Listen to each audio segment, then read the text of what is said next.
What I have found is that every time you go to a different association, you're managing a different association, the profession very much spills over at the board table. So physicians are going to be asking questions like they are physicians. Auditors are going to be asking questions like they're auditors. To give you an example, and I've mentioned this to the ACUA board, so there would be no surprise there, but they're auditors, so they want to find out more. And you present something to them, and the first reaction is like, okay, so can we find out X? And when they find out X, well, can we find Y?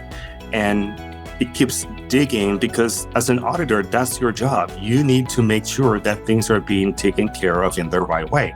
So as far as you can go and get deep into things, that's where you're going to find the answers.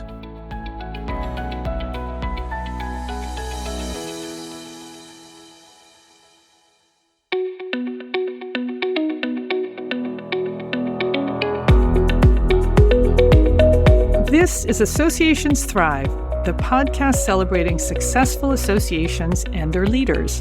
I'm your host, Joanna Pineda, CEO and Chief Troublemaker at Matrix Group International. Listen in as top association executives tell all, revealing the creative and innovative ways they're increasing membership, generating revenue, nurturing engagement, and reimagining their organizations. By the way, if you've launched a new initiative, created new member services, or updated your governance structure and are seeing great results, I want to hear your story, and so do my listeners. I'd love to have you as a guest. Go to podcast.matrixgroup.net and apply to be on Associations Thrive. Now let's dive into this week's show. Today, I'm speaking with Jose Segarra, Executive Director of the Association of College and University Auditors, or ACUA. Jose, welcome to the show. Thank you for having me. Hi. Hi. Jose, tell us about ACUA.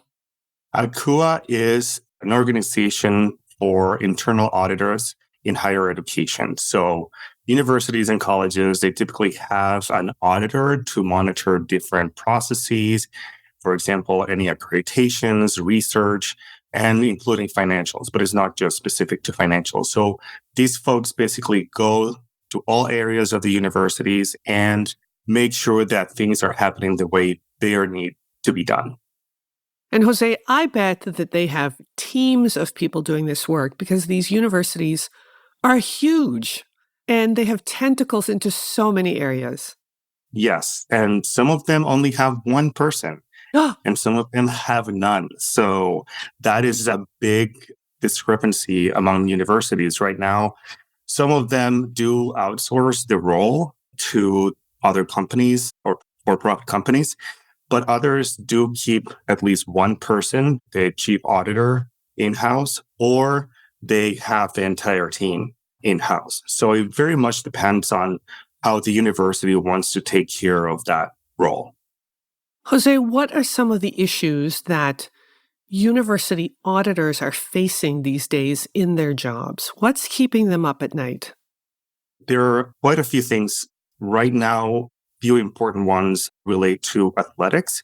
And for example, some of these rulings that are passing on the courts or legislation at the states that say that athletes can be paid employees. So those are very different standards that they will have to be auditing, and how are they going to be implementing those processes. Same thing with diversity and inclusion, and some of these programs at the state levels that are being removed from universities or defunded. So how are they going to be sunsetting that and making sure that some of those functionalities continue in the university? So their role is really like an advisor for the university as a whole. So they go in, they audit this specific program, this specific department, and then they issue their suggestions for improvement. So if there's something that's going to be changing, they have to be very much aware of that. If there's something that is going to be taken away, they'll need to take care of that as well. So it very much varies by state, but they have their hands in pretty much everything except for the actual academic part of it, like education. Are the audits that they're doing strictly financial, or are they also auditing policies and procedures and compliance with those policies? So most people think of auditing for accounting and financials. Yes. They don't do that. Ah, They could, for example, if they're auditing a grant, they do audit the financials for that particular grant and making sure that the money went and was assigned to whatever it needed to be. However, they pretty much take care of auditing everything else. So any policies and procedures that need to be audited and making sure that people are compliant with that. If there is a new construction on site at the college or university, they audit that process and making sure that things are being compliant. So it's very much anything but the financials of the institution. interesting. Huh. Well, we're going to get into the things that ACUA is doing to thrive, and thriving you are. But before we do that, let's talk about your journey. How did you get to become executive director of ACUA? I've been in association management for more than 20 years, and I know I do look young. You don't look it. You must have been 12. I was child labor. So one of the things that happened to me is like everybody else, we just fall into associations. We stumble into it. I was a temp at a temping agency and they placed me at the American Hospital Association. And I was, this is job. So sure, I'll take it. And then they ended up hiring me and I was hired as the phone operator. As in you were answering phones? Yes. And transferring people. Okay. Remember those days? Yes. I did that too. Yeah. So that was my role at AHA when I started. And then I got promoted and pretty quickly identified that this was a career that I was interested in. I always say I grew up as a professional at the AHA. They gave me a lot of opportunities. I was in a lot of different projects. So that sparked my interest in associations. From there, I went to the American Board of Medical Specialties, where I was the government and external relations manager. So pretty much knowing what board certification for physicians was about so that I could explain it to the state medical boards, the accreditation staff at hospitals, so that they knew what they needed to be looking for in case a new physician came over and said, yes, this person is qualified. And this is how I can verify that they are qualified. So did a lot of speeches on that and worked with some of the state medical boards to improve the licensure. While I was there, I gained my master's in nonprofit administration. Ah. I decided I wanted to do it for a living for the rest of my life. So I went to school for nonprofit administration. And then I went to Association Management Company, which is AMC here in Chicago, where I was managing as the number two associations. And then I am currently at Boston, which is another association management company, where I have managed multiple clients. And I'm also now currently overseeing the meetings department. Jose, what's it like to go from medical associations to now an auditing association? Very different. Are the skill sets as executive director the same, or are you finding that it's quite different? It is different because the audience is different. The membership is different. And what I have found is that every time you go to a different association, you're managing a different association, the profession very much spills over at the board table. Yes. So physicians are going to be asking questions like they are physicians. Auditors are going to be asking questions like they're auditors. Ah. To give you an example, and I've mentioned this to the ACUA board, so there would be no surprise there, but they're auditors, so they want to find out more.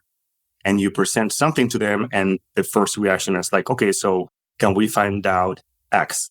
And when they find out X, well, can we find Y? And it keeps digging because as an auditor, that's your job. You need to make sure that things are being taken care of in the right way. So as far as you can go and get deep into things, that's where you're going to find the answers, basically. They're very curious. They're very much type A personality. They love to volunteer. They have strong dedication to the organization, and that's very palpable, their commitment. I've also managed risk managers. Another very detailed group. Right? So, but what spills over is you propose something and they're like, what is the risk? Do we really want to do that? Black hat thinking. Yeah. So it's like they're very cautious about their decision making. Same thing with physicians, same thing with all the other organizations. I find that that's the most distinct thing that happens from association to association.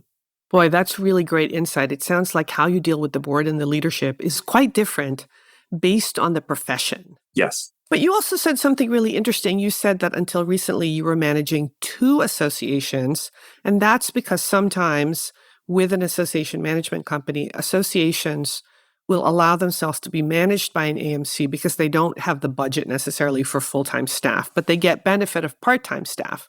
So you were ED of 2 organizations. So what's that like to have split responsibilities?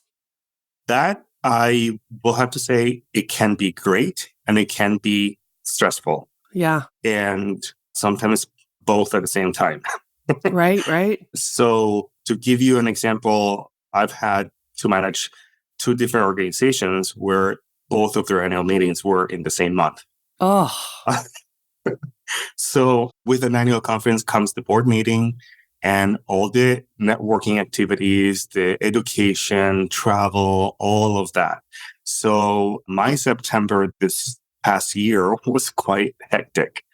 However, seeing the volunteers be so dedicated to their organizations is kind of like what fuels you as an executive director, making sure that you do a good job for them.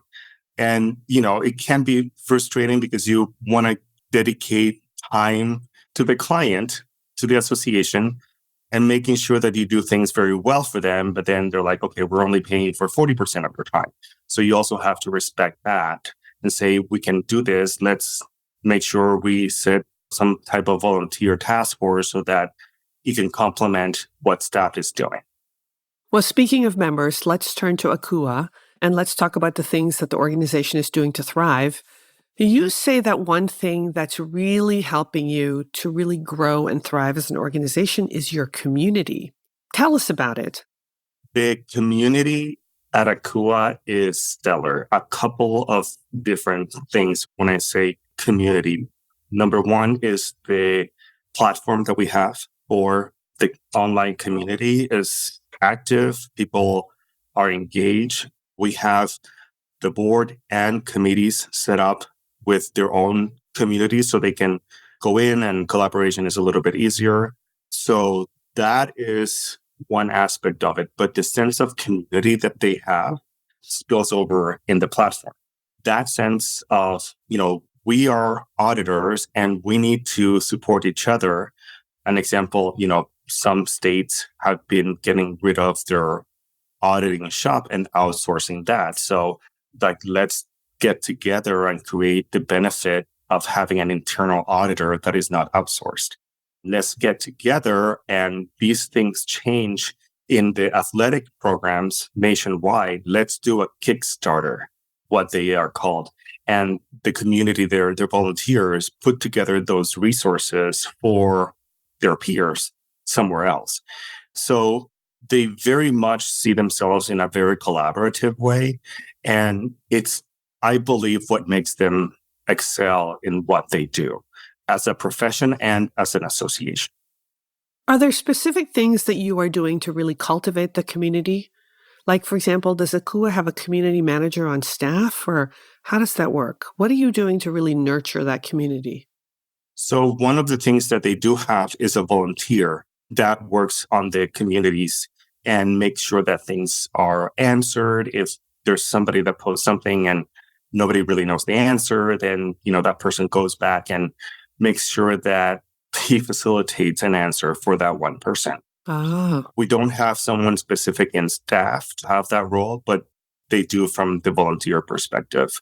And another thing that we are doing in 2024 is going to be revamping those communities so that there can be more engagement.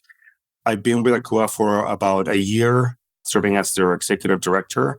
And at this point, we wanted to make sure that they were very well set up. They had a good, strong strategy moving forward, which they do now. We keep track of that strategy on a regular basis, keep ourselves at the strategic level as a board. And then now it's like, what are we doing to improve our image, our membership communication, our communities, so that we can continue to thrive? Wow. Okay. Well, I see the commitment of your members because I'm working with you on your virtual summit, which we should talk about next. And man, they are curious, they are caring, they are committed. Very, very impressive. I can see why you're in love with them. So let's talk about the virtual summit. You're excited about it? Tell us all about it. Yes, I am very excited about it because this is the first time that we're doing something like this. I know, with the pandemic, 2020, 2021, a lot of programs became virtual for ACUA. And this happened before I joined ACUA. But what they had done was created a virtual conference. They have created a hybrid conference, but they typically have two programs. One is called Audit Interactive, which is in March, and the other one is AuditCon, which is in September. And that's the annual conference, the one in September. So this one is supposed to be more in-depth, the one in March, and pretty much teaching the ropes of how to be an internal auditor in higher ed. So it's longer, it's more interactive, hence the name. You get to collaborate with folks a little bit longer, talk to the speakers a little bit longer. And we, for the first time, are going to do that in a virtual way. And we're using vSpeak. Yes. That's how we're going to be facilitating that in collaboration with you to make sure that the audience stays engaged and that we fulfill the main purpose of getting that in-depth information from folks. It's going to be April 9th through the 12th. So we're really excited about that. The program is coming together right now and registration is supposed to open in just a few days. Why did you decide to take this conference virtual? It sounds like it's a really important one for learning. Yes. So last year, we had about 200 people come in, which is normal for that conference. We wanted to expand it and make sure that it was available to more people. So we are trying to have bigger audience, making sure that we have a wider reach, make sure that the content is as good as it was in person, and then see what happens. It's just another way to innovate. With the cost of food and hotel expenses, AUV, it's getting harder and harder to make profits in events. So this was an innovative way to do it without having to incur some of those costs. Really interesting. Well, we'll look forward to talking to you about the conference afterwards. We'll have to have you back. Yeah. Hey, let's turn to something different. You have something called Audit Tools, which is just a bunch of resources to help your members do their jobs. Who develops these tools? Yeah. So like you were saying, the ACUA members are very committed and they're very much engaged volunteers. So one of the things that they do is under the professional education committee, they develop these tools to support other members. One of them is the audit dictionary that they have on the website. Those are definitions of different areas within auditing. And some of that stuff is being updated right now because what they're going to be doing this year is creating controls for each one of those definitions. So it's going to be improved. The other thing is, like I said before, the Kickstarters. So if something changes in the athletic program, for example, they will tell you, this is a document that you can use to set up the audit for the athletic department, and these are the things that you need to make sure you cover, and give you an idea, like a roadmap. Of course, they won't walk you line by line because it's different in different universities, but they will give you a roadmap to make sure that you do the audit correctly. And that's perfect for people that are doing it for the first time, but also there are people that have done it plenty of times, but they still use that template to start an audit in their universities. Boy, that sounds amazing. It sounds like the members really have a lot of generosity about the profession, and they're willing to really share their expertise. It sounds like in a really timely manner so that when something big hits, you're not, as an organization and as a community, caught flat-footed. They're ready. They can go to ACUA and say, this just happened. What can you offer me? Yes, and that's exactly how the Kickstarters work. If there's something that changes, usually one of the volunteers or a member says, hey, does anybody has a Kickstarter on XYZ? And the committee pretty much gets together and says, I think we need to create a Kickstarter on this topic. And then they start the development of it. We don't really know how many Kickstarters we're going to create each year. It really depends on what is happening so that we can be providing good resources in a timely manner. Jose, you've got ACUA that you are managing through Bostrom. And Bostrom itself has its own culture. And you say that Bostrom itself has been thriving. What's been the Bostrom secret these past couple of years? When I started at Bostrom, I started January 2nd, 2019.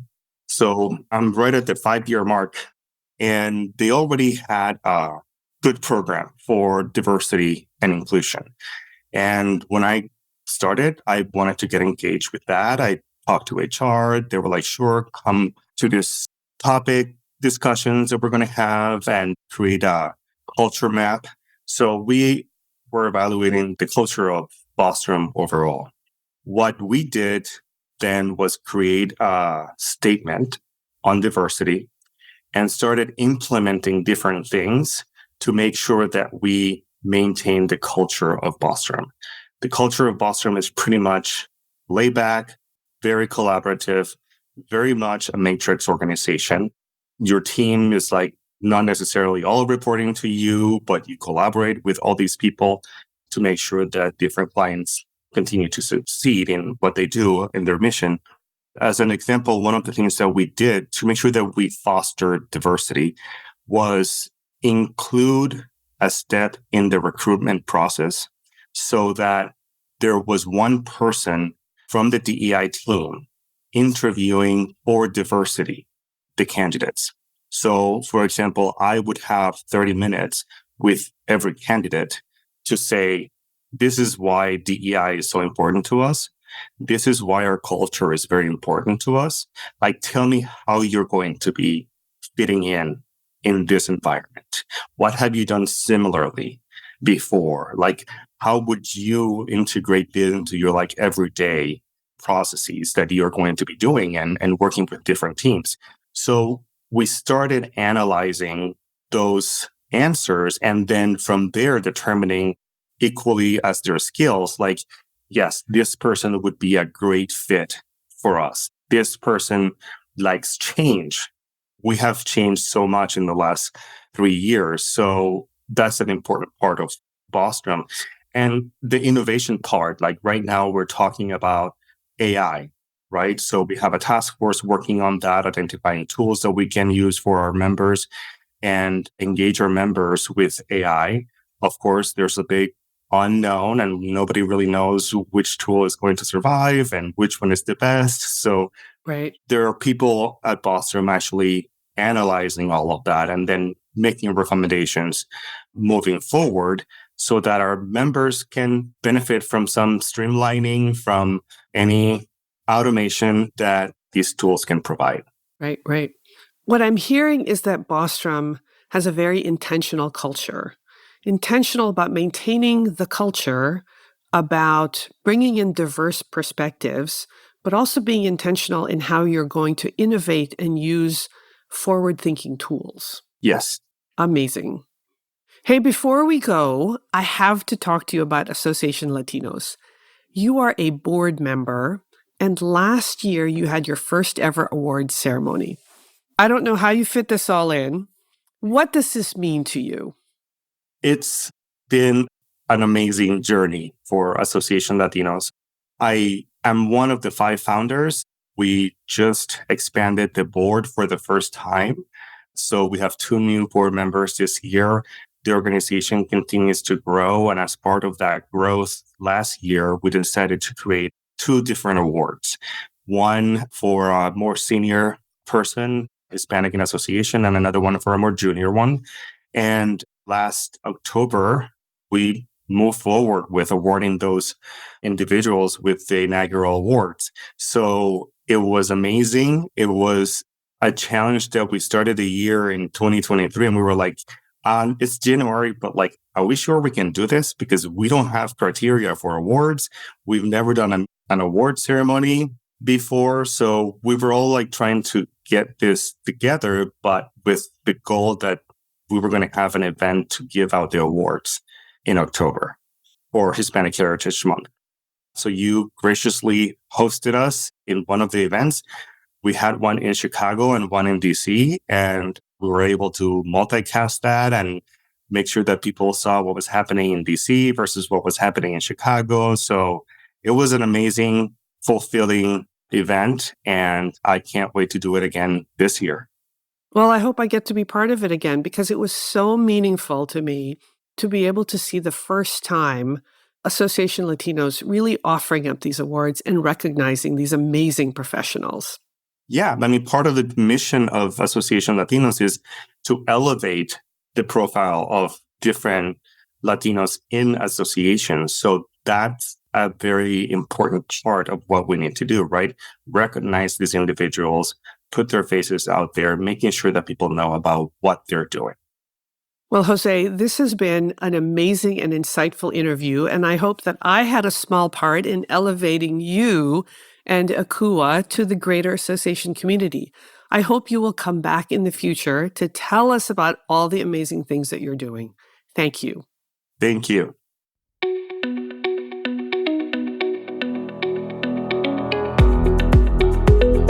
Thanks for listening to Associations Thrive.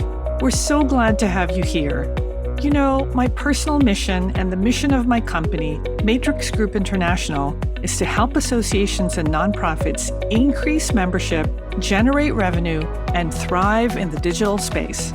I want to hear stories of how your organization is thriving in today's challenging landscape. Please apply to be on my show by going to podcast.matrixgroup.net. By the way, do you need help with a digital initiative? Maybe it's a website redesign, a new membership database, or a hybrid meeting that you're planning. I'd love to connect with you. Please visit the Matrix Group website at matrixgroup.net. Thanks again for listening to this week's episode of Associations Thrive. Don't forget to subscribe to the show, leave a 5-star rating, post a comment, and share it with your colleagues and friends. Bye!